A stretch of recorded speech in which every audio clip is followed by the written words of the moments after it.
కోనసీమ తిరుమలగా ఖ్యాతిగాంచిన శ్రీదేవి భూదేవి సమేత శ్రీ వెంకటేశ్వర స్వామి వారిని శాసనసభ స్పీకర్ చింతకాయల అయ్యన్న పాత్రుడు కుటుంబ సమేతంగా దర్శించుకున్నారు. అయ్యన్నకు కొత్తపేట ఎమ్మెల్యే బండారు సత్యానందరావు, తనయుడు బండారు సంజీవ్, దేవస్థానం chairman Mudunuri Venkataraju, deputy commissioner కార్యనిర్వహణాధికారి నల్లం సూర్యచక్రధర్రావు ఆధ్వర్యంలో ఆలయ మర్యాదలతో పూర్ణకుంభంతో ఘన స్వాగతం పలికారు. స్వామివారి దర్శనానంతరం వేద పండితులచే వేదాశీర్వచనం అందించి స్వామివారి చిత్రపటాన్ని తీర్థప్రసాదాలను అందజేశారు. ఈ సందర్భంగా మీడియాతో మాట్లాడుతూ కోనసీమ తిరుమల వెంకటేశ్వర స్వామివారిని దర్శించుకోవడం చాలా అదృష్టంగా భావిస్తున్నానని, 7 శనివారాలు 7 ప్రదక్షిణలు చేసి మొక్కుకొని స్వామిని దర్శిస్తే కోరిన కోరికలు తీరుతాయని, ప్రజల్లో అఖండమైన విశ్వాసం పెరిగిందని, మారుమూల పల్లెల వరకు స్వామివారి ఖ్యాతి విస్తరించిందని, ప్రభుత్వం ప్రవేశపెట్టిన ఉచిత బస్సు ప్రయాణం వల్ల సుదూర ప్రాంతాల నుండి వచ్చే భక్తులకు ఎంతగానో దోహదపడుతుందని అన్నారు. స్వామివారి దర్శనం చేసుకునే అవకాశం నాకు, నా కుటుంబానికి దక్కింది. నిజంగానే ఇక్కడ స్వామివారి ప్రచారం జరిగినప్పటి నుంచి కూడా చాలామంది భక్తులు నేను మధ్యకాలంలో నేను దేవాలయాల నుంచి విశ్లేషణ చేసినప్పుడు వాడపల్లి వెంకటేశ్వర స్వామి దేవాలయం నుంచి చాలా పెద్ద ప్రచారం జరిగింది. ముఖ్యంగా నాకు తెలిసింది ఏంటంటే, నేను ఉత్తరాంధ్ర నుంచి వచ్చాను కాబట్టి విశాఖపట్నం జిల్లా, అనకాపల్లి జిల్లా నుంచి, ఉత్తరాంధ్ర జిల్లాల నుంచి మీకు వచ్చే భక్తుల్లో నాకు తెలిసి 20%, 25% ఉత్తరాంధ్ర నుంచి వస్తున్నాను.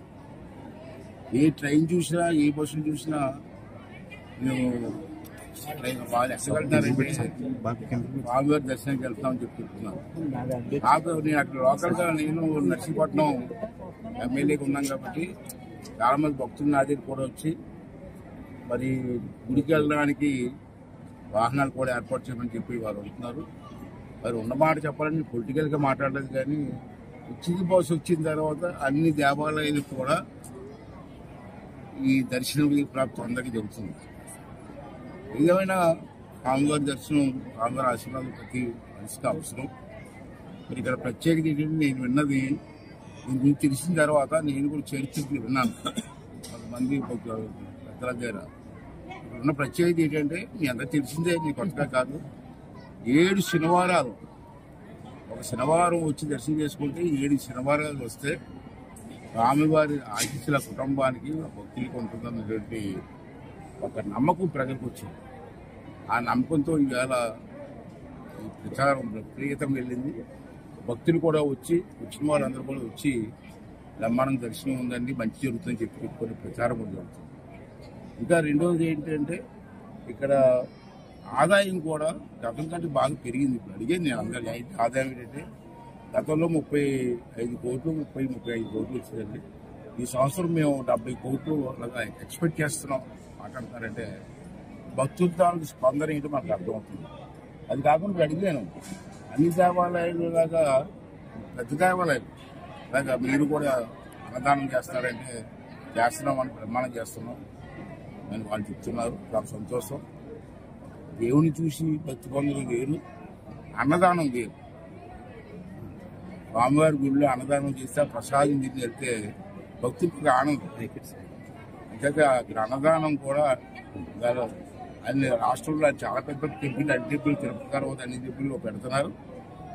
ఇక్కడ స్వామివారి టెంపుల్లో కూడా అన్నదానం పెట్టి వచ్చిన భక్తులకి టిఫిన్లు, భోజనాలు పెట్టి బ్రహ్మాండంగా చేస్తారు. కమిటీ వాళ్ళు కానీ, అధికారులు కానీ అందరూ కూడా బ్రహ్మాండంగా చేస్తారు. పూజారులు కూడా నేను ఏ టెంపుల్కి వెళ్ళినా నాకు బాగా కొన్ని టెంపుల్స్ పనిచేస్తుంటారు మా ఊళ్ళో, నాకు బాగా అనుభవం. పూజారులు మంత్రాలు పెడితే పూజారులు ఎలా చెప్పేస్తారు. అంటే ఇవాళ వారు మంత్రోచ్చరణ చేస్తుంటే లోపల అంత ప్లెజెంట్గా ఉందంటే దేవుడి మీద దృష్టి ఉంది. మంచి పూజారులు ఉన్నారు, మంచి కమిటీ ఉంది, మంచి అధికారులు ఉన్నారు, మంచి భక్తులు ఉన్నారు. ఈ జనధనాభివృద్ధి చెందాలని మనస్ఫూర్తి కోరుకున్నాను.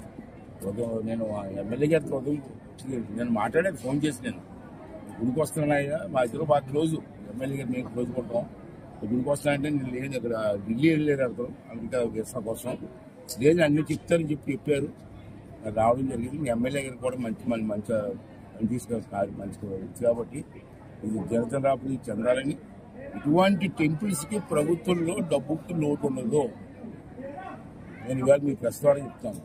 దీని అభివృద్ధి కోసం నేను ఒక భక్తుడిగా నా తాలూకు సహకారం ఎప్పుడూ ఉంటుంది మీకు అని చెప్పి కమిటీ వారికి మాటిస్తూ ఆ స్వామివారి ఆశీర్వాదం భక్తులందరి మీద, భక్తుల మీద కాదు రాష్ట్రం మీద, ఈ దేశం అభివృద్ధి చెందాలా, ఈ రాష్ట్రం అభివృద్ధి చెందాలా, మన ప్రాంతం అభివృద్ధి చెందాలా, ఆ స్వామివారి ఆశీర్వాదం మనందరికీ ఉండాలని చెప్పి మీ ద్వారా